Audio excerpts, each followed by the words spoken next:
Next, we're going to have everybody's favorite segment, Stump My Nephew.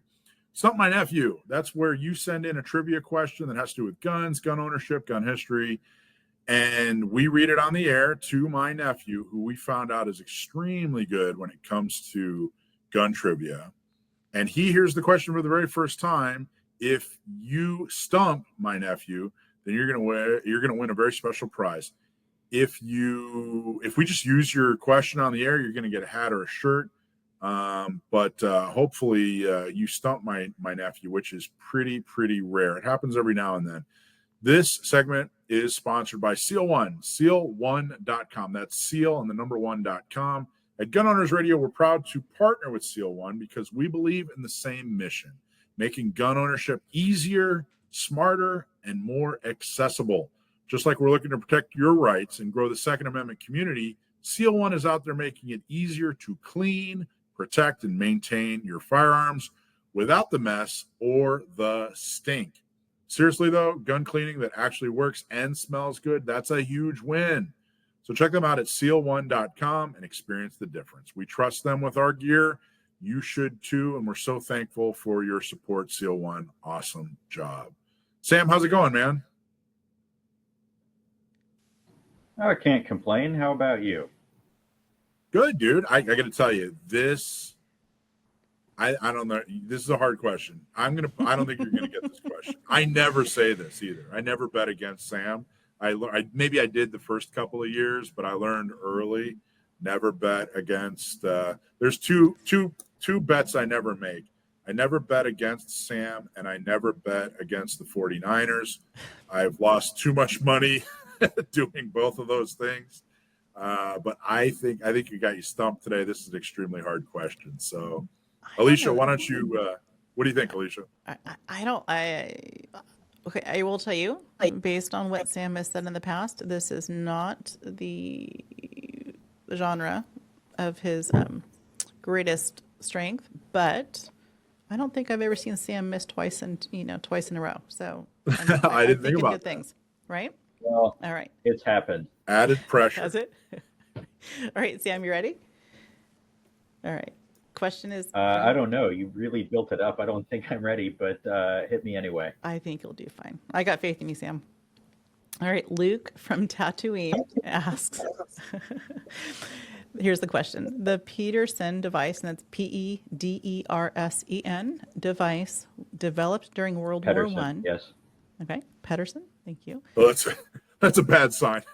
You already noticed the pronunciation. All right, keep going. Was designed to convert which bolt-action rifle into a semi-automatic weapon, and what was the unique caliber that it fired? This is actually a lot easier than I expected. I hate to say it. Oh. The Pedersen device, designed by prolific and extremely talented but relatively little-known firearm designer John Pedersen, was a sort of a replacement bolt. It replaces the bolt of an M1903 Springfield. The Springfield, it has to be specially modified. Some of them in later production runs, late in World War I, were made with a little ejection port milled out of the receiver so that they were compatible with the Pedersen device. So it replaces the bolt, but you could really describe it as a pistol, an entire functioning semi-automatic pistol fit into the size and shape of a rifle bolt. It's sort of wacky, but if memory serves, let me back up a little bit. The idea was based on combat experience from World War I. It was understood that a long, heavy, and unwieldy, manually operated rifle was not exactly the best weapon for raiding trenches. And so, given the need for soldiers to have something with a higher effective rate of fire, higher capacity, and semi-automatic capability at the very least, in the absence of a lot of submachine gun designs that would come around later, John Pedersen designed this device, conversion device, that fed from, I believe, a 40-round box magazine inserted at an angle, and it fired a 30 caliber pistol cartridge through. Yeah, there you go. That's a good picture. You can't really tell by this picture, but it's sticking off at like about a 45-degree angle from the side of the receiver. But that is chambered for, I know it's some 30 caliber cartridge, obviously, because the rifle has a 30 caliber barrel. It's like, was it like 7.65 French or something like that? It was something super rare, like super uncommon today. It wasn't even 32 ACP. I think it was, gosh, I want to say it was 7.65 French, 7.65 French long. Is that right? So that's my final guess. Wait. I'm going to check something real quick. Repronounce it. What did you say? You said 7.65 French, and then you said what? French long, LONGUE. Okay. That's what I was. You were checking. Yeah, that's what I was just checking. All right, you are okay. It comes out. You're correct. All right, and what was the name of the rifle? I haven't heard you name it yet, and if you did, I missed it. But give it to me again if you did. It was for an M1903 Springfield. I've heard tell that there were Pedersen devices made for M1917 Enfields, and I have heard that from a reliable source, but I haven't seen one. Gotcha. So I'm going to say it was a thing, but not nearly as widespread. No, well, it wasn't a trick. You're right. M1903 Springfield, and it was 7.65 long, also referred to as 3018 auto. So you nailed it, man. That's it. Yeah, 7.65 by 20 long, which when you were saying French, I was just trying to look up. I was looking up as French and long. Are they, right? Do they compatible? Well, you can say any question is hard, but either you know it or you don't. And right. This one, I guess I knew it.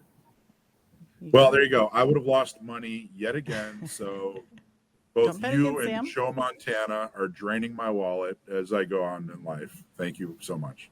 No. Awesome job. Very, very cool. You nailed it. I think that's a hard question. I'd never heard of a Pedersen device. And I asked a few gun owners, and none of us had ever heard of a Pedersen device, and we didn't even know how to say Pedersen. So, look, honestly, I thought it was misspelled and should have been Pedersen, but I did check before we went on air just to be sure. That's where we're at in this. I wasn't familiar.